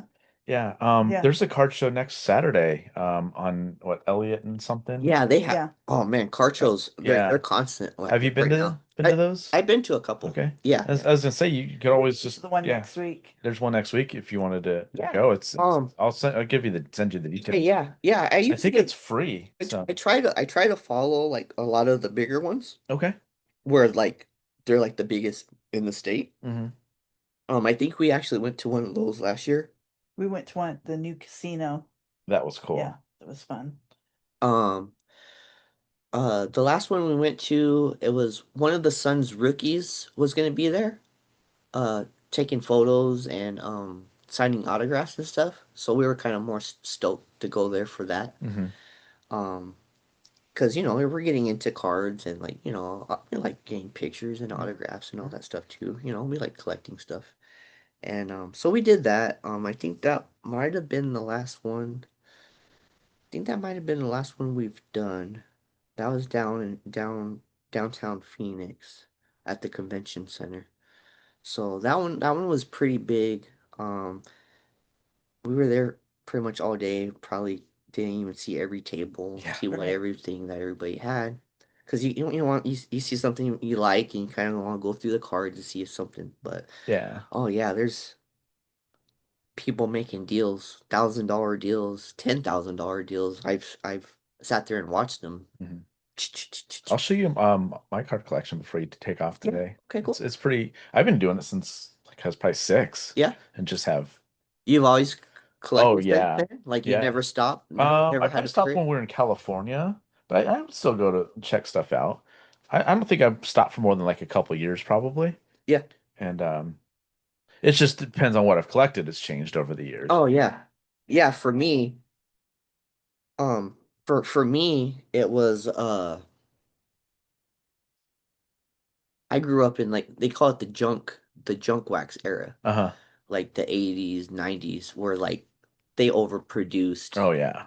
cards. Yeah. Like there's millions of The ones. base cards are yeah. Yeah, there's like millions of Mhm. the same card. Yeah. You know, that's what they call it. So I basketball was probably like my number one, and then I would do a little bit of football and baseball Mhm. back in the 90s. But unfortunately, like all those cards, they're gone. Like I Yeah. don't. Okay. I had Jordans. I had Charles Barkley's. I had Shaquille O'Neal's. You know, I those cards I wish still had because to look back at them and potentially now Could be worth something. you might have had something back then Yeah. and I've seen it like Yeah. the most expensive card right now sold is a sports card. It is a Michael Jordan and Kobe Bryant dual autograph logo man. It sold for $12.9 million. It's the most expensive card in the world. So Yeah. I still have like all my like Marinos and Elways and Aikmans and all those yeah, guys. And yeah. I didn't do so much. I did more basketball. Hmm. But I did collect a little bit of, um, you know, Okay. baseball and football. That's fine. So Yeah. And then do you play video games with other people? You were talking about like friends and stuff, but you just go on and just invite? my best friends, they're like brothers to me. Yeah. I mainly play with them. Hmm. Some of my nephews and stuff get on and we play, here and there. Hmm. But for the most part, um, just being kind of shy and introverted. Hmm. Um, my cousin was telling me that her husband, I haven't met him yet. They live in Illinois, Okay. and he's a gamer too. And I guess he's been playing the game that me and my buddies have been playing for like years now, What is that? Apex Legends. Okay. And I guess he started playing it a lot again. So they asked for my gamer tag and all that stuff, Hmm. and then she was telling me the other day, hey, you should play with them and stuff. And I'm like, I'm kind of nervous to play with them because I've never met them. And she's like, quote unquote, she's like, you guys are very similar. You guys are like the nicest assholes.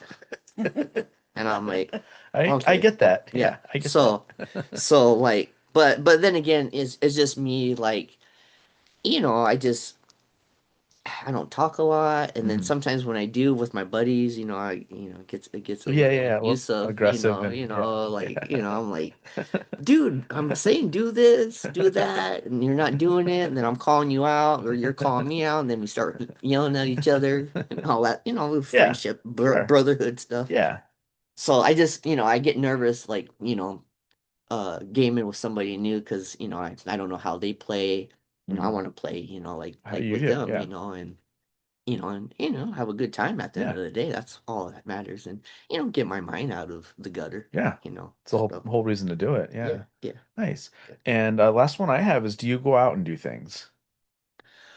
Um, it's it's been a lot more far and few in between. Hmm. Especially since moving out. Life, uh, having to pay more bills. Mhm. Not really having, that type of luxury we had previously has definitely, slowed the going out, going, we used to like try to go out once a week to dinner, go grab some food, drinks, hang Hmm. out with friends and all that stuff. Mm. And, and she got startled. Um, so, but we try to, this past since about May, since I started feeling better, just mainly going to my mom's house, going to the girlfriend's family's house and stuff. We've done that. We went to Diamondbacks game Okay. Nice. Nice. in September. Okay. So we did do that. Was it the Red Sox? No, No. they're Okay. no, they're playing Philadelphia. Philadelphia. So Okay. the girlfriend and the whole family's from back east, Okay. Jersey. Okay. So, she was born in Philly, Okay. but grew up in Jersey. It's not that far, yeah. So, Yeah. they're all Italian, back east Philly, Mhm. Jersey, That's right half of my there. family is And East Italian, all that. so they're stuff. like, Yeah. yeah, so they're like, oh, they're having Italian Heritage Night. Oh, cool. So, the sister was like, "Oh, we're gonna get tickets. They're really nice tickets for like really good price." And so we all, pretty much the whole family went, and we were like super close to a home run ball. Nice. We were actually getting some food and drinks, but Oh, like I was watching it, I'm like, oh, you could tell when that's a Oh, nice yeah. play or a Yeah. hit or something. Yeah. And I'm looking and I'm like, I think that ball's going to where we're at. And it was like right in the row right before we were sitting. Oh, wow. And like I think a little kid got it or the Nice. dad got it for his little boy or whatever. Very But cool. it was cool because like it was on the jumbotron, and the brother-in-law he's like this, and the sister-in-law is all like like all happy and stuff. So they took a picture of that, and that was pretty cool. So yeah, that and then we hosted Thanksgiving. Mhm. So we didn't go. We went down to the sisters for Thanksgiving last year, but I still go out. We do our grocery shop in Yeah, the store. that helps too. But no, I try to, go to the mall, Mhm. look around, Yeah. check things out. Uh I don't really like right now, like I hate to say it, this card trading card hobby thing kind of just it's dangerous It is. It is. for Because me. her and the kid have gotten into it recently Oh yeah. too, and it's just like, yeah, Yeah, it's well, I got the girlfriend into it too. So it's like, she's mainly football and okay. Eagles. Uh, So she's like, I want, yeah. certain, but like, for her being with me, like with basketball, like I'm always watching the Suns games. Like if there's like basketball on, I'm trying to watch that. That's just another one of my Yeah. things that I Yeah. love to do. Sports. Mhm. Sports is huge for me. But like, we were having a yard sale at the old house, and this older gentleman came in, and he was more looking for like collectibles. Mm. And I had a Diamondbacks baseball player bobblehead from Okay. one of the games we went to, Okay. and he bought that. He's like, "Oh, how much?" I'm like, $5 or whatever. Mhm. He bought it, and then he told us about Monster. Oh, okay. Yeah. I never even knew it was like Mhm. right there by Yeah. our house. He told us, he's like, "Well, have you guys been to the trading card place down there?" And I'm like, "No." I'm like, what is that? And he told us about it, and then like a month or so later, we're like, hey, let's go check it out. We went in there. I'm like, man, this is cool. Like it's nice in here. Play video games for free and stuff. Arcade Yeah, and it's stuff. cool. Like we checked it all out. That's pretty much like our hobby store. Mhm. Mhm. But Yeah. hobby stores Yeah. and scalpers and breakers and all that stuff. Yeah. They've really taken over the finances, the Yeah. pricing of that stuff. Mhm. Where you go to the retail, they're still kind of pricey. They're not like how they were. My parents were buying me cards back in the day, so Mhm. I can't sit there and tell you how much they were Yeah. back in the but it back in the wasn't 90s. $500 a box. No, no, they definitely weren't, because Because that'd have been like $50 a box back then. I don't remember them being that expensive. back in the So. day, my parents, I don't know who it was, there was music trading cards. Oh yeah. We go Um, to antique stores all the time. There's so many cars that were made back then. yeah, they Yeah. had like a lot of the musicians, like Mhm. MC Hammer, like you name it, they had cards for it. They had bought the boxes of them. Oh wow. And we're used to just buying packs. Yeah. You buy Yeah. a pack here, buy a pack there. They bought boxes, and we're like, let's open up a couple, but And keep them sealed. let's So, keep the yeah. other one sealed. So Yeah. we had some sealed for so many years. The other day, I'm like on um one of the trading card posts or whatever groups, and some guy was selling those cards, and I'm like, ah man, I used to have those. He's like, I sell these on eBay, buck a pop. People buy them like this, buck a pop. Yeah. And who knows how many he has, and he's selling them for $1 a pop. Yeah. Maybe some more than others, but Yeah. but I just thought it was kind of funny because it was Oh the my same God. cards that we had, back in the day, and we actually still had the boxes wrapped up and kind of put away, but life happens, and Yeah. that kind of disappeared, unfortunately. Yeah, I get it. Well, thank you for doing this. Yeah, We thank you appreciate it. guys as always Yeah, for we, anytime having me talk do this. whatever. So, but yeah, I mean, we thank you again for doing the logo for one. You're a big part of this, especially early on when we approached you about doing the logo. Yeah. Coming on a couple times. This is your third time on. Yeah. And just seeing, how things have gone for you and how you've worked through it, and it's very inspirational. Yeah. So, Well, I would say, if whatever I've gone through, I may not know the answer to exactly why I went through what I went through. And still, it's yeah, it's still, never gonna go away. it's never gonna go away. Still going through. Yeah. And like I said, the last couple months had always been hard prior to Mhm. this, but with the changes and everything, unfortunately, I've felt like weaning off some medication, to try to, because I was feeling good. I'm like, hey, let's wean this down, see Mhm. where I'm at. But unfortunately, like maybe the last couple weeks or so, I don't know if it's from the holidays and finances and just all that stuff kind of just Yeah. laying down on you, and then of course the changes to the holidays with certain people and locations and all that stuff.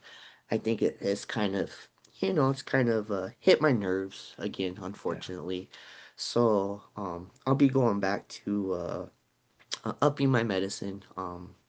Let the girlfriend know, hey, this morning I'm like, hey, I'm gonna probably go back to upping my stuff. I'm kind of feeling a little anxious again. I'm Mhm. kind of a little worried because around this time I'm hitting that full circle now where it really started to get rough for me around this time. Right.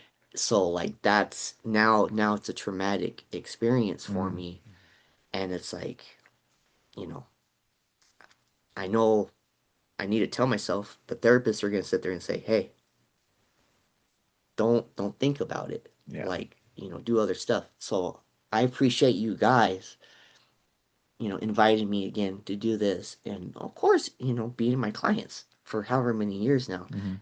and doing stuff that I love. I love doing. Number one, I love my art. I love tattooing, and then you guys let me do stuff that I actually love even more doing. From doing Doc's mustache to Cobra Kai, Karate Kid stuff. Yeah. I love all that stuff. So I appreciate you guys. A little rough morning for me this morning. But being here has been a coping Oh, skill for good. me. Good. Good. It has, you know, helped me focus Mhm. on our podcast today. Mhm. And if it ever helps, I always want to put that out there. If people ever need someone to talk to, listen to, or whatever, I'm always open.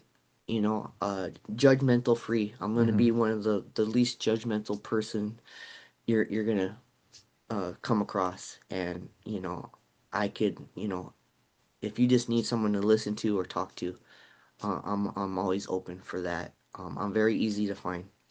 So Yeah. I'm on lots of social media, Mhm. Facebook, Instagram, Snapchat, TikTok, Yeah. Go to his YouTube and subscribe to that. Check all that out. Twitch, Yeah. YouTube, All of it. Voorhees Arts. Paul Voorhees. You Google me, I'll pop up. I'm sure you could reach out to me anyway.